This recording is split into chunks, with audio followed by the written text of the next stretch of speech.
Има една случка од историјата на Руската православна црква, еден собир кој се случил во текот на месецот октомври 1917 година. И тој собир на Руската православна црква дискутирал за тоа каква треба да биде облеката на различните ордени или различните старешински чинови во црквата, кои во хиерархијата каква облека да носи, сина, зелена, црвена и така, црна и така натаму. И додека жолчно се расправало и дискутирало зад зидовите на Руската патриаршија, надвор на улиците се одвивала Октомвриската револуција. Еден настан кој, знаете, носи големи удира врз црквата и црквата носи последици во следните 80 на години, не само во Русија и не само црквата, туку и во други делови на светот. И така додека на улиците се одвивала револуцијата, црквата била ангажирана со така жолчна дискусија, расправа за тоа каква треба да биде бојата на облеките, на одеждите. Зошто го кажувам тоа? Бидејќи многу пати црквата во некои клучни моменти ја испуштала суштината на проблемите и се занимавала со некои форми, со работи кои не се вистинската причина или не решаваат проблеми. За жал тоа се повторува, па и гледам од она на што е на социјалните мрежи, од дискусиите што се водат, црквата како повторно да ја губи од предвид суштината на проблемите и се ангажира со непотребни расправи кои само создаваат конфликти и буквално убиваат души, убиваат противници, имам во предвид идеолошки противници.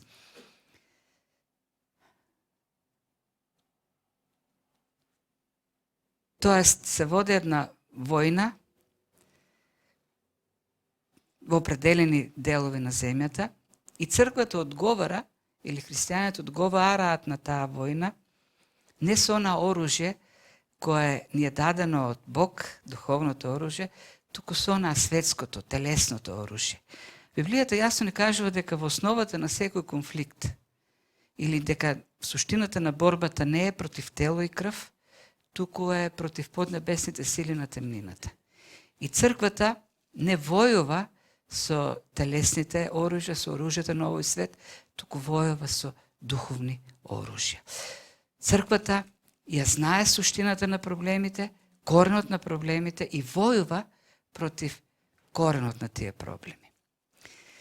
Сега, беше најавено ова недела да почнеме со делата на апостолите, завршивме со Галатјаните и обично, не сум поддржувачот, не сум љубител на проповеди кои се мотивирани од наслови во весници, тоест не сум од оние кои сметаат дека проповедта во црквата треба да биде водена од насловите во весниците. Јас сметам дека библиската црква треба, новозаветната црква треба да го проповеда Евангелието, зашто ниту Христос не се водел од тековните политички настани во негово време. И нема да видите во ниту една негова проповед одраз на политичките случувања во негово време, а имало такви сигурно.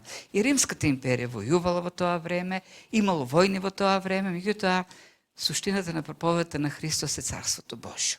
Барете го прво Царството Божјо и сето друго ќе биде додадено. И ако ги гледаме и посланијата на апостолите, и тие не се занимаваат со таковните политички проблеми. Тие го проповедаат Евангелието, Божјото царство.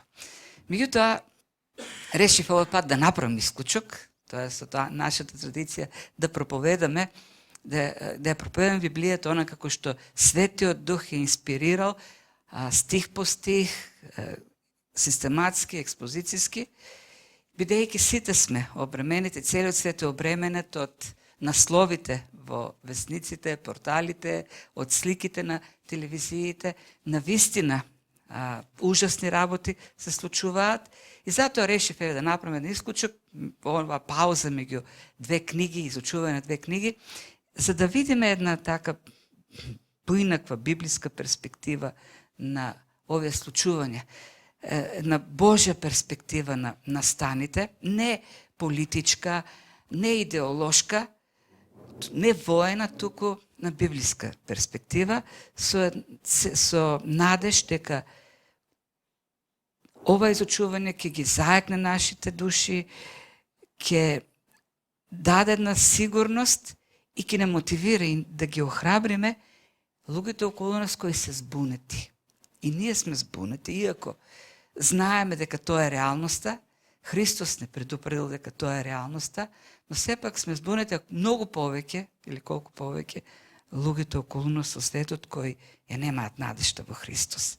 И така, без да се обидувам, без да си помислиме дека ги релативизирам маките во Украина, без да си помислите дека сакам да го минимизирам тоа, навистина страдањата се ужасни. И кога гледам на телевизија или на порталите клипови, навистина се згрозувам и ме фаќа страф. И кога гледам младите војници, сабаљето што ми текна на нашите портали, не знам кој беше, имаше клип ставен од не знам од која телевизија, камиони со мртви тела на војници руски во кесиња, во најлон бреки. Ужасни слики. И веднаш ме доаѓа во главата моите деца, како тие таму лежат. Може тоа да се случи. Страшни се сликите. Не се обидувам да минимизирам. Меѓутоа вистината е дека тоа што се случува не е ништо ново. Ништо ново под сонцето. Сега ние во моментот се вознемируваме, се згрозуваме, меѓутоа тоа е нормалната природната историја на човекот, на човештвото. Наставно тоа е природната состојба на човекот. Кога дошле испитанија во црквите и гонења, војна против црквата, така да кажеме, тоа е една светски отпор против црквата или отпор на светот против црквата, Петар им вели на христијаните, не чудете се на тоа огнено искушение што ви се праќа поради испитувањето како нешто ново да станува. Ништо ново не се случува. Војната е постојан дел од човековото постојање. За некои се помлади, овдека, меѓутоа, на истиот начин ние се згрозувавме почетокот 90-тите години, кога во државата во која живеевме се случи војната и гледавме на улици трупови, гледавме во Сараево, Босна, како лежат луѓе по улици, нема кој да ги крене. Како се во парковите почнаа да копат гробови, бидејќи немаше кај да ги погребуваат луѓето. Страшна работа. Заборавивме на тоа. Заборавивме 2001 година кога се плашевме да не мобилизираат повторно. И гледавме наоколу, гледавме сцени на улици како се убиваат луѓе. Јас ги памтам на баба ми приказните од 47-8 година кога бегале од Егејска Македонија. Имаше еден настан кој ми се запечати, една неизина приказна ми се запечати во мислите. Кога дошле партизаните, тоа била граѓанска војна меѓу партизаните, комунисти и војската на генералот Маркос, тоест она фашистичката влада. Македонците таму биле на страната на партизанската, на партизаните, комунистите, меѓутоа со помошти на Англија и фашистите надделувале. Им дошле една вечер партизаните, им кажале, не можеме да издржиме повеќе, ги напуштаме линиите на фронтот, утре ќе влезат овие војски, крал цар, војските на режимските војски и ќе ви убијат сите, ќе го уништат селото. И ти тргнале вечерта да бегат. Баба ми имале 6 деца, од кои едното било бебе, на неколку месеци. И тогаш баба ми рекла, ќе го оставиме, не можеме со него да бегаме. И дедо ми рекол, или сите бегаме, или сите остануваме. И го зел и потоа така преживела тетка ми. И се доживеа таму, не многу длабока старост, но беше била спасена. И како можеле дете да остат, бебе да остават?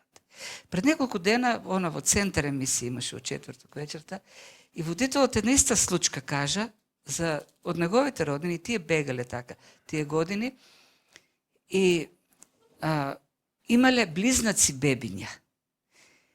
И решили двете да ги остават, зашто не можат да ги носат по планини да бегат. И на крајот мајката рекла, барам едното да го земеме. И го зеле едното, другото го ставиле. И не знаат што се случило. Дали некој го зел, дали преживеел, ништо не знаат. И вели, тоа што го зеле мојот војко, почна минатата година. Тоа се ужасите на војната. И овде како има на овие простор, како што ги има сега во Украина. Но тоа е историјата на човештвото. Од кога Каин ја крена секирата против Авел, човекот е во непрекината војна. Тоа е состојбата на човекот, неговата природна состојба. Историчарите се собрали историчари, видни, да видат имало ли периоди во историјата на човештвото од кога е позната цивилизацијата некаде 3500 години пред Христос, она првата асирско, акадско, шумерска или сомерска цивилизација, до денес ли имало периоди кога некаде на земјата не се војувало. И различните историчари од различните региони на земјината топка, специјалисти, утврдиле дека може би имало некаде околу 200-300 години, но не се сигурни во различни периоди да не се воева никаде. И она што како нивни сознанија го направиле, нели, како едно истражување, една студија, е дека во тој период на 5600 години од познатите, од првите војни во Месопотамија до денес, некаде околу 14500 војни имало на земјата. И во тие војни загинале некаде околу 4 милиарди луѓе. Тоа е денеска повеќе од половината човештво. А пак загубите, материјалните загуби, тие пресметане, нели, колку се точно не знам, материјалните загуби изнесуваат како еден златен прстен, кој може да ја обиколи целата земјина топка, кој би бил 150 км широк и дебел 30 метри. Тоа се загубите на војната. И оно што е интересно дека секоја следна војна всушност значи поголеми трошоци за убиство на еден непријателски војник. Например, во Римската империја, трошоците што се трошеле за војна, споредено со жртвите, тоа со убиените непријателски војници, било, да кажеме, $1. $1 коштало да биде убиен непријателски војник. Во тоа време се војувало со меч, копија и така натаму. Веќе во времето на Наполеон, тој трошок е значително зголемен, тогаш веќе има барут, пушки и така натаму, изнесува $2000. Во Првата светска војна $17,000 е трошокот за да се убие еден непријателски војник. Веќе има бомби големи, има и оние првите авиони и така натаму. Во Втората светска војна тој трошок е $40,000. Во војната во Виетнам $200,000. Убиството на еден непријателски војник кошта $200,000. А денес сигурно веќе над милиони. Зашто ќе фрлат една суперсонична ракета која кошта $500,000,000 и може би ќе убијат еден, двајца, тројца, и тоа е еден убиен војник ќе кошта милиони долари. Тоа е и она што всушност овие резултати покажуваат дека секоја наредна војна значи профит, и тоа добар профит за некои области во индустријата. Оние земји во светот кои се темелат, чии економии се темелат на војна, на оружје и на ресурси, денес многу профитираат. Некои многу губат, некои многу се ромашуваат, но некои многу се збогатуваат. И ние ќе видим понатаму Јаков вели од кај се тие војни. И ми од таму, од ненаситноста на човечкото срце. Бидејќи постојано човекот чувства незадоволност и сака повеќе и повеќе. И војната е дел од Библијата. Ми Стариот Завет е историја на војни. Војните на Израел со другите народи. И независно тоа дали Бог давал победа на Израел или пак заради некаква казна го праќал во робство, умирале многу луѓе. И на крајот на краиштата Божиот народ завршува робство, прво Северното, потоа Јужното царство. И Библијата офаќа период од 600 години, па и целиот Нов Завет е период во кој народот, луѓето се во робство. Тие живеат поробени во робство. И на крајот на краиштата самиот Христос е убиен или е распнат и екзекутиран од војска, од армија, од дел од римската армија. И тоа е реалноста. И таквата реалност, сега одиме на псалмот, таквата реалност се ода впечаток како да е земјата во хаос.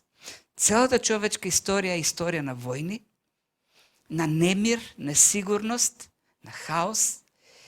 Библијата ни вели дека Бог живее на небото, а реалноста, земјата реалност, говори како тука да е хаос. И затоа некои иронично велат да Бог си живее на небото, во совршенство, раскош, меѓутоа луѓето на земјата живеат во хаос, живеат во немир.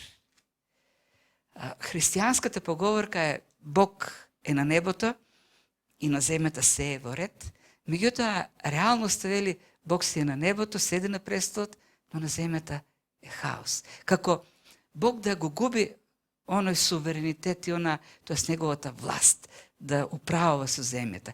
И тоа е прашањето што го поставува псалмистот во вториот псалм. И на таков печток се бунат народите, племињата смислуваат лоши работи, се креваат тие цареви земски против Господ и неговиот помазаник, против Месијата. Каде е Бог во сето тоа? Има ли Бог власт? Или пак може би неговата добрина и љубов се компрометирани? Може би тој не е ни заинтересиран. Некаков таков деистички Бог живее оддалечен од земната реалност во самозадоволеност. Тоа е дилемата што ја поставува овдека на почетокот на псалмот, за да продолжи понатаму во следните стихови, каде што вели: оној кој живее на небесата ќе им се смее и Господ ќе ги исмее. Тогаш во гневот свој ќе им говори и со јароста своја ќе ги збуни. И во продолжение, аз тука има еден дел кој е месијански дел. Овој псалм е наречен во категоријата на царски псалми, тоест во литургијата на еврејскиот народ се користи при восцарување, при интронизирање на цареви. Тој псалм се пеел кога бил постоличуван нов цар. Како представник, нели, на Бог, на Божјото царување на земјата. Но во основата, и тука и од овдека е цитирано во Новиот Завет, во основата тоа е месијански псалм кој говори за Христовото воцарување и продолжува во 6 стих, каде што вели: јас си поставив свој цар на Сион, на мојата света гора. Ќе ја објавам одлуката Господова. И тој ми рече: ти си син мој, јас денес те родив.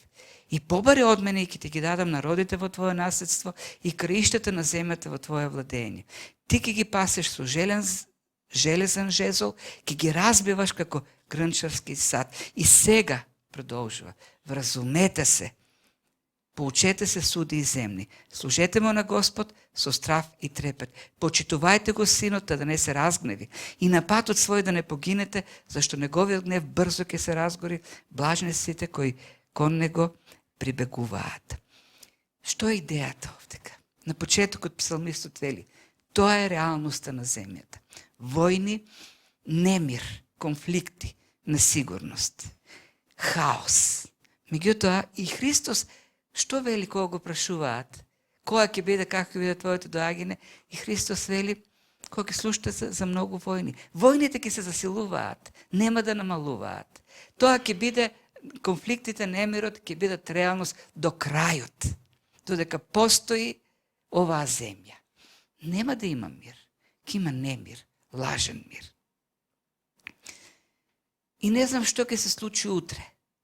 Немам прогнози, не знам, прогнозираат до кога ќе трае војната, како ќе заврши, не знам. Не сум политичар, не сум пророк, не сум аналитичар воен. Може би Русија ќе освои Украина. Може би ќе освои и Молдова, може би и прибалтичките земји. Може би и Полска ќе освои, и Македонија, не знаеме. Не знаеме што ќе се случи. Но знаеме едно нешто, ова псалмот што го вели. Секое земно царство има крај. Има крај. И владењето на Путин има крај. Како што имало крај владењето на или царувањето на древните империи. И Египет паднал, и Вавилон паднал, и Персија паднала, и Рим паднал, и Наполеон паднал, и Хитлер паднал. И Путин ќе падне. И Америка како империја ќе падне еден ден. И НАТО нема да постои.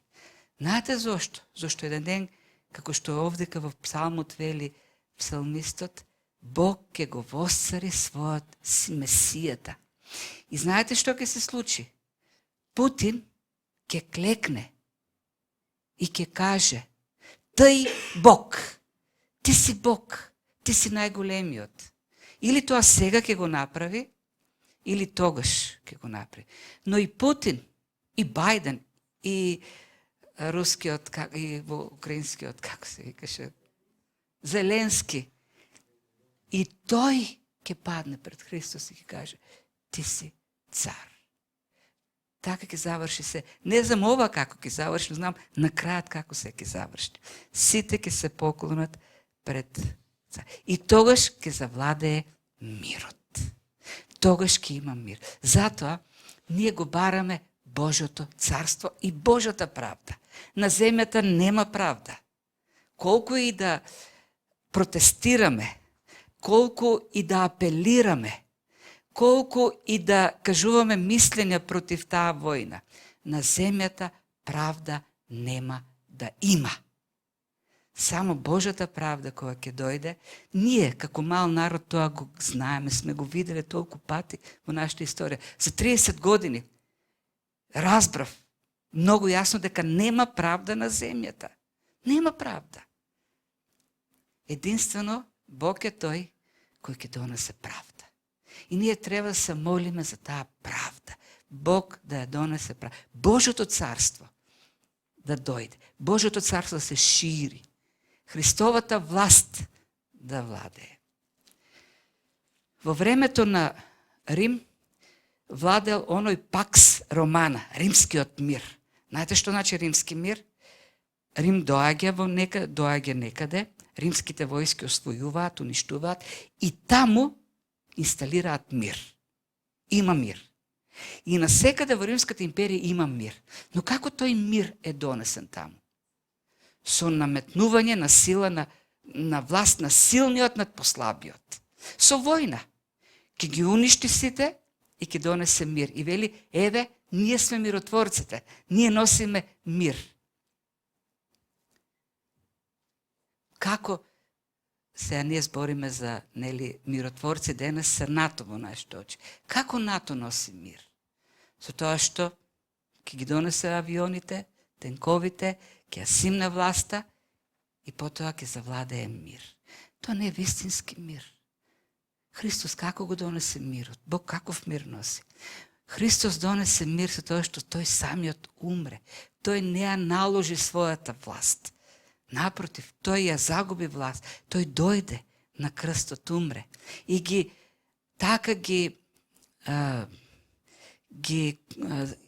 спечели срцата на луѓето со својата љубов. Така ги освои луѓето со својата жртва. И тоа е вистинскиот мир. На земјата нема да има мир, зашто на земјата мирот го воспоставуваат мокните над слабите, за да ги владеат и да ги контролираат.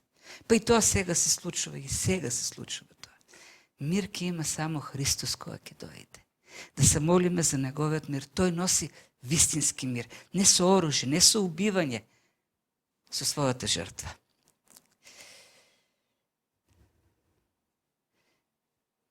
Може се да се случува. Живееме во ризично време, во кризно време. Ние не ги чувствуваме војните ужаси на војната, ми ги чувствуваме економските последици. Знаете, во војната, првото што се случува, тоа е војното профитерство. Уште првите денови се случи тоа војно профитерство. Зошто нафтата, горивата, с 50% се кача за 2 дена, сега пак се симна на нивото од пред војната. Што се случи за тие 1 месец? Црната берза, војното профитерство. И го осеќаме ние сега, тоа го чувствуваме, да, така е. И не знаеме што ќе се случи, може би на телото ќе ни се одрази. Може би и војна ќе има. Но знаеме дека нашата душа никој не може да ја убие. Телото може да ни го убијат, но душата не може да не биде убиена. Еден ден Христос ќе се врати, царот ќе се врати. Затоа пораката овдека е она што го кажува, ги предупредува царевите и дава сигурност. Не паничете. Бог е на небото, на земјата се е во ред. Другото нешто што можеме да го видиме од Библијата е дека Бог секое зло, Бог не е креаторот на злото. Бог не го создава злото, но Бог злото го свртува за добро. Луѓето со своите дејства се одговорни за лошите работи. Бог лошите работи, лошите дејства ги користи во својата суверена Божја промисла за добро, за добри нешто. Еден случај само го знаете, сите да се подсетиме на Јосиф. Против Јосиф се кренаа во војна неговите браќа. Буквално се кренаа да војуваат против него. И што направија? Го продадоа како роб на непријателите, на противниците во Египет. Го пратија како роб, го продадоа за 30 сребреника. Таму во Египет Јосиф и во затвор неправедно лежеше. Не бил таму кратко време. Тој како дете е продаден, како млад, како тинејџер, а на крајот го гледаме кога станува премиер на најголемата империја на светот. Тој го држи буџетот на Египет, најбогатата империја во светот. Тој располага со стоковите резерви во време на глад. Тој решава на кого колку ќе се даде. Во време кога во светот владее глад, како сега, луѓето се плашат за брашно, во неговите раце е клучот од амбарите. Бог му даваше мудрост, му даваше такви откровенија, знаејќи дека ќе дојде време на глад, како да ги собира тие резерви. Меѓутоа, додека да стигне до таа позиција, минале години, 20 години можеби. За да стана тој прв човек во Египет, треба бил најмалку 40 години. Како ли му било за тоа време? Во затвор, неправедно осуден. Меѓутоа, на крајот, кога стигнува таа позиција, го спасува неговото семејство и неговите браќа, кога разбраве со кого си имат работа, дека тој е братот што го продале, почнуваат да се каат, да жалат. И Јосиф им вели, да, вие имавте во вашите глави идеја, план за зло, да сторите зло. Меѓутоа, Бог во неговиот план имаше намера добро да стори. И навистина Бог стори добро. Го спаси родот на Аврам, Исак, Јаков и така натаму.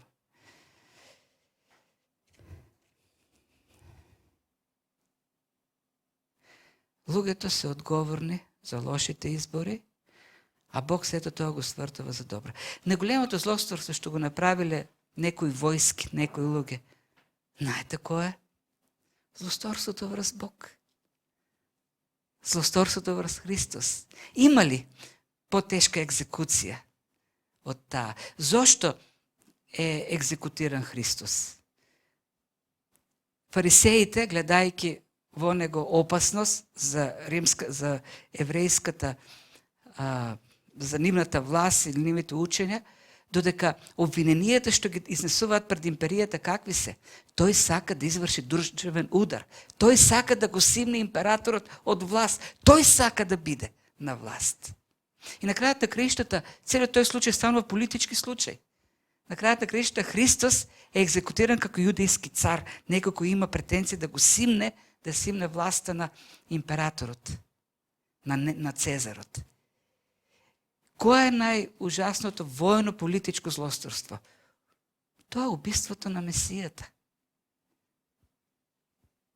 И Христос, и Петар кога говори во делата, во 2 глава, вели и ова, него според определената промисла и предвидувањето Божјо предаден, вие го фативте и откако го приковавте со раците на безбожниците, го убивте. Но Бог го воскресна, откако го ослободи од врските на смртта, бидејќи таа немаше сила да го задржи.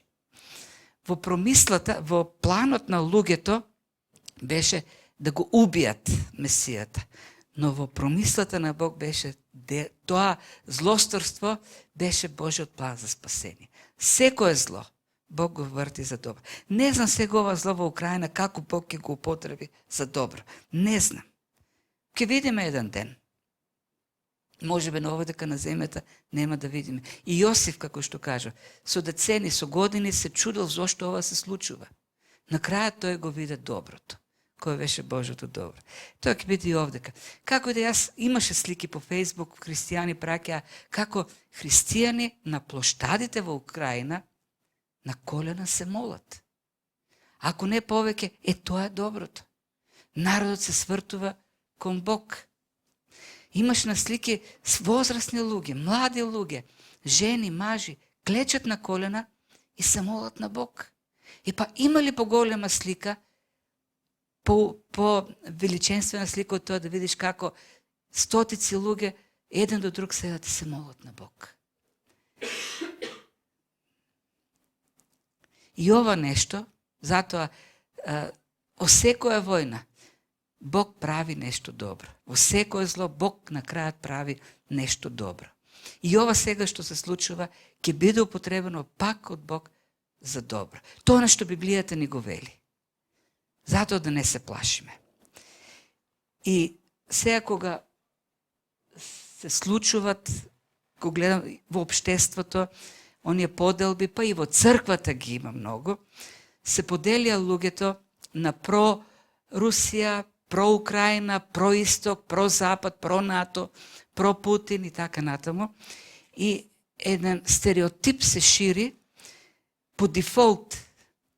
Например, сите што се со НАТО се добрите, сите што се со Путин се лошите. Идеологијата определува кој е добар, кој е лош. Како порано за време на ковидот, антиваксерите сме добри, тие што се плашат од ковидот и се вакцинираат се лоши. И обратно. Па тие што се вакцинираат се добри, сметат за себе, лошите се оние што не се вакцинираат.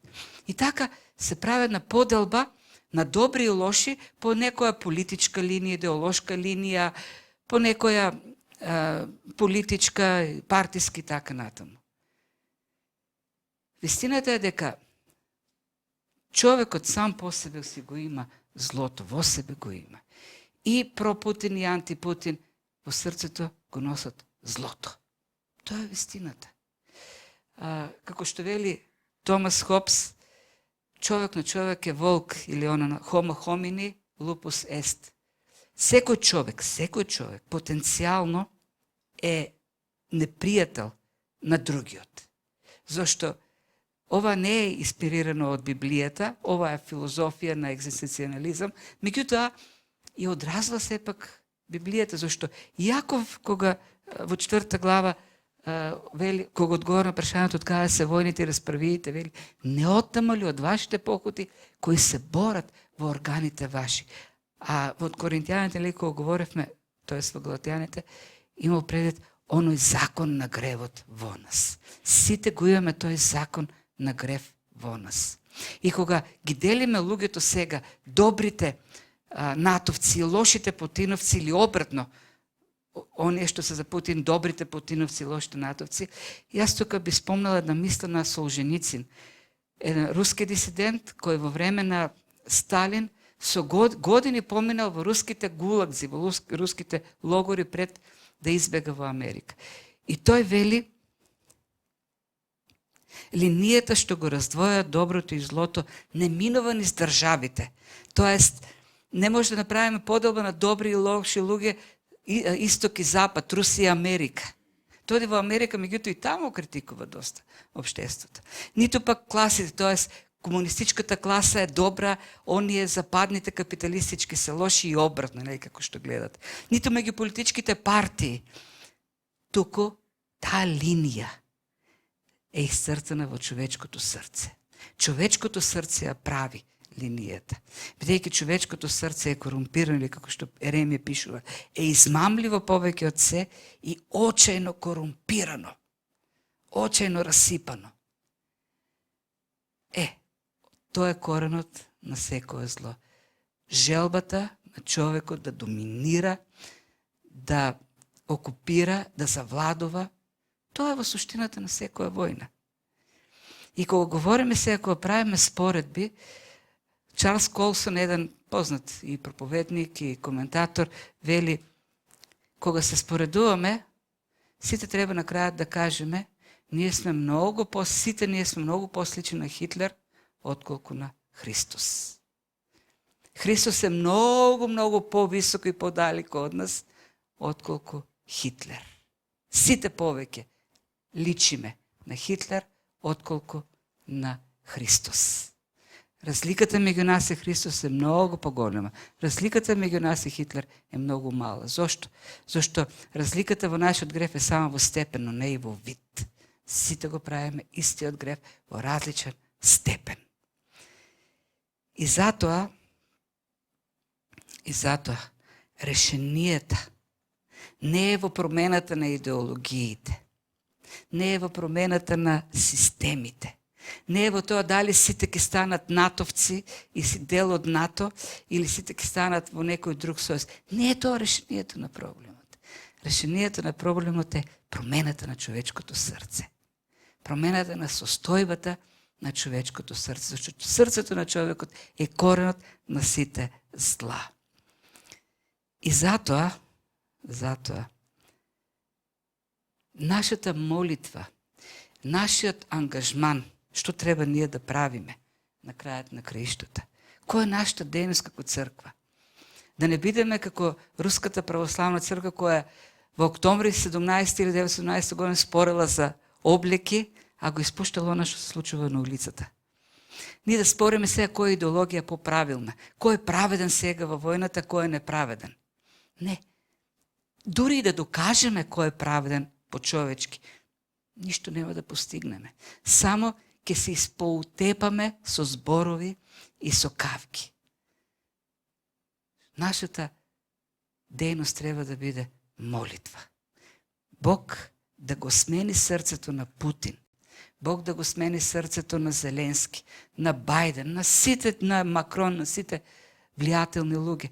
Зашто сите си го гледаат интересот кој се раѓа во нивното корумпирано срце. Тоа е вистината. Не име гајле за тие луѓе што умираат, за тие луѓе што живеат како бегалци во подруми и чекаат дали ќе им падне бомба или ќе преживеат. Интересот, себичниот интерес, кој царува со човечкото срце, ги води. Промената ја врши Христос. Вистинскиот мир доаѓа од Христос. Да се молиме за промена на срцето. Нашата војна не е против тело и против крв. Ние знаеме која е суштината. Суштината е гревот. Суштината е тие поднебесни сили на темнината. Суштината е корумпираното човечко срце.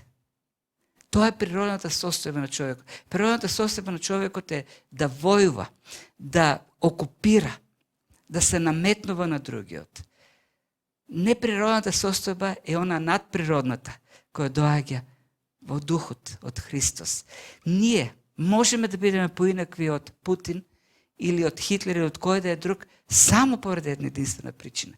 По благодат ни го дава Бог неговиот дух кој раѓа плод, кој е поинаков од делото на грешното срце. Ресурс кој се бори и живе поинаков животот на грешниот човек. Затоа да се молиме прво за тие луѓе. Бог да покаже милост, да даде благодат да поверуваат тие луѓе. Да, како што псалмистот вели, Бог ги предупредува во тој псалм. Смирете се, скротете се, зашто еден ден ќе бидете скршени како садови, како глинени садови. Да се покајат тие луѓе. Прочитав од пастор една изјава која така ме вознемири. Вели, се молам Господ целосно да му врати, да му возврати за се што прави Путин. Христос не учи поинаку да се молиме да биде спасен тој човек, да се вразуми и да почне да бара вистински мир, а не лажен светски мир. Да се молиме Божото царство да дојде, да го бараме прво Божото царство. Да се молиме. Ние не можеме да направиме нешто многу за Украина. Има бегалци, ама тука не сакаат да доаѓаат кај нас. Или може би немаат пат до нас. Не знам која е причината. Треба да се молиме за нив. Можеме да се молиме. А тоа е многу повеќе од се друго. Да се молиме тие луѓе таму, кои се незаштитени, кои бегаат, кои немаат храна. Господ да покаже добрина кон нив. Господ може, како со Елисеј што направи и неговиот слуга, кога ги обкружи со колесници и ги заштити со кочи. Бог може да ги заштити, да се молиме за заштита. Се молиме за нашите браки и сестри. Не може да си предпоставам како сега да си пастор во Украина. Не можам да предпоставам. Сигурно е ужасно. Сигурно е многу тешко ти да охрабруваш луѓе. Да се молиме Господ да им даде на тие пастори порака, сила да ја кажат пораката на нивните паства кои се разбегани, кои се во очај, загубили своји блиски, некои загубили бебиња.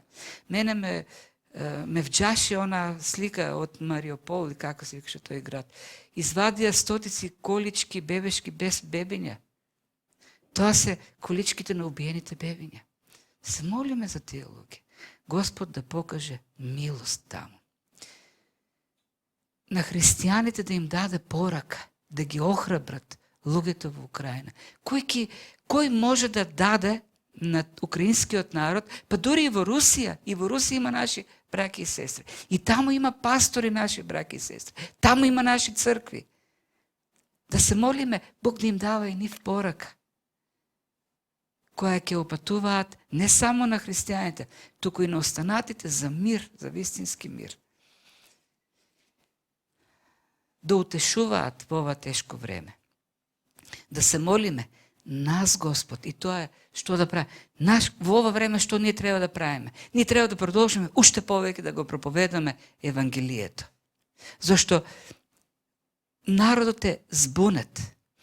3 години бевме со корона, сега ова дојде како капак и донесе уште поголеми неволи, уште поголеми кризи. Народ е збунет.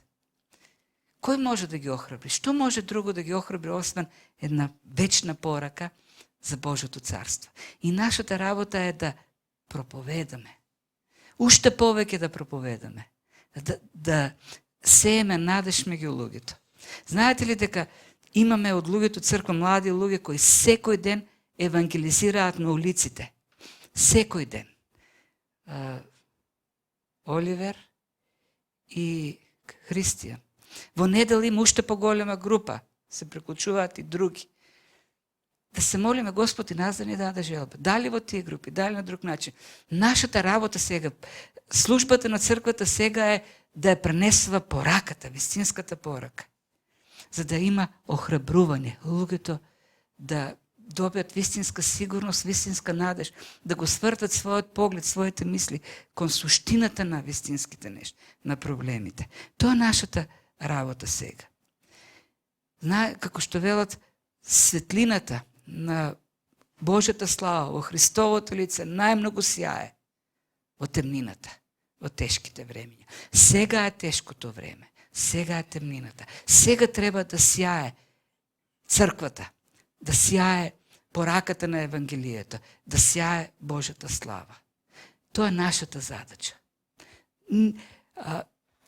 Многу повеќе ефект ќе има 3 минути молитва, 3 минути евангелизација, отколку часови дебати на социјалните мрежи за тоа кој е прав, кој е крив. дури да излеземе прави на крајот, што ќе направи тоа? Што ќе помогне за Божјото царство? Ништо.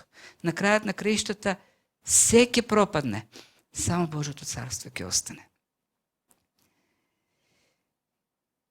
Тие 3 години во кои луѓе умираа, кризи и сега се сее смрт во војните на исток, луѓето како да ја загубија таа самодоверба што имаа порано.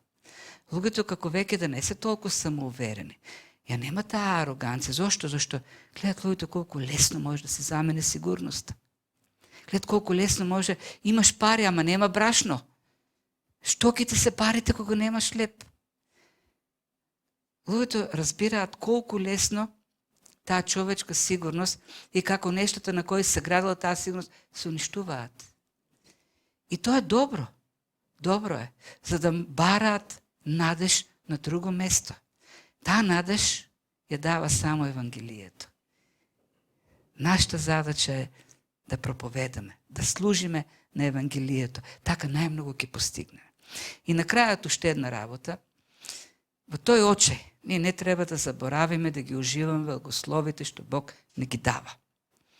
Луис во книгата, неговата книга за христијанството, опишува настани од Лондон, Втората светска војна и бомбардирањата. И вели, иако имаше бомбардирање, секој ден се огласуваа сирените и бегавме во засолништата. Сепак имавме потребата. И требаше ние да ги уживаме Божите благослови. Тоест, кога имавме можност со децата да отидеме на парк, одевме во паркови. Англичаните одеа во парковите, вели. Кога имавме можност да каснеме, да се насладиме на убав ручек, и тоа го правевме. Кога имавме можност да отидеме на театарска представа, и тоа го правевме, зашто вели тоа не е бегање од суровата реалност, туку тоа точно е реалноста. Реалноста на Божите благослови кои секогаш ги има. И во тешките времења Бог покажува добрина и милост. Идејата е да се насладуваме на Божите благослови и во ова мрачно време. Кога Бог ти дал да се насладиш на нешто, наслади се и благодари, зашто овие времења ни покажуваат дека ништо не ни е дадено здраво за готово. Ништо не ни е здраво за готово. Порано кога седнувавме, или тоа е нашата навика, седнуваме да јадеме леп и мислиме дека тоа е нормално. Го земеме здраво за готово правото да имаме леп на масата. Утре може нема да има брашно. И тогаш разбираме дека Бог е тој што дава се. Да се насладуваме на благословите, што Бог ни ги дава, со сознанието дека се е по Божјата благодат, да благодариме. И уште повеќе ова време да не натера, се што правиме, дури јадење или пиење, да го правиме за Божја слава. Зашто се е од Него. Не исцрпуваме целата тема, не можеме, меѓутоа, тоа се тие мои некои размислувања. Тоа е суштината на црквата во тешкото време. Да го правиме тоа, да служиме вистински. Реалноста е таа, но ние живееме во вистинската реалност, Божјата реалност. Господ да ни дава мудрост во ова време да бидеме ние кои ќе светат со светлината на Евангелието во темнината и ќе носат вистинска надеж. Живејќи ја прво ние таа надеж. Амин.